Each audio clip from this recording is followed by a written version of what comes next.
កូនចៅអីឃើញរូបព្រះវិស្ណុហើយមានព្រះនៅម្រាមជើងអីចឹងកូនគិតថាខុសឆ្គងមែនទេពុទ្ធសាសនាយើងថាខុសឆ្គងกันគួរយកព្រះទៅដាក់អញ្ចឹងចាមែនតាម៉ែមានកិច្ចអីបានអញ្ចឹងបានទៅចេញរូបអញ្ចឹងពីព្រោះលោកបានបដិស្ថានឲ្យពុទ្ធសាសនានិងព្រហ្មញ្ញសាសនាបញ្ចូលគ្នាអូបើសិនជាព្រហ្មញ្ញសាសនាធំទៅធំមកអូអត់បានទេគេថាអ្នកឯងធ្វើអញធ្វើអ្នកឯងចឹងបានត្រូវមានរូបព្រះនៅក្នុងចិត្តនៅក្នុងខ្លួនទូខ្លួនទាំងមូលហ្នឹងគឺត្រូវមានព្រះយកមកសង្កត់អូអញ្ចឹងបានថាតាំងពីប្រកេះលោកក៏មានព្រះដែរចាមានព្រះកូនអញ្ចឹងបានកូនឆ្ងល់ក៏មកសួរម៉ែហ្នឹងចា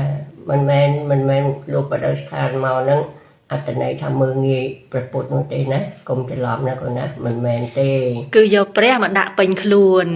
កុំឆៅចាហើយយកព្រះមកដាក់ពេញខ្លួនសង្កត់ណាកុំឲ្យមោហៈទោសៈណាកូនណា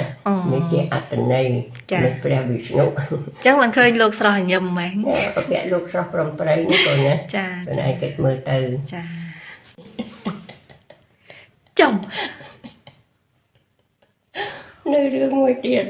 រឿងពួកស្រៀមនឹងវាយកអដ្ឋានទៅបញ្ចុះនៅនឹងប្រាសាទ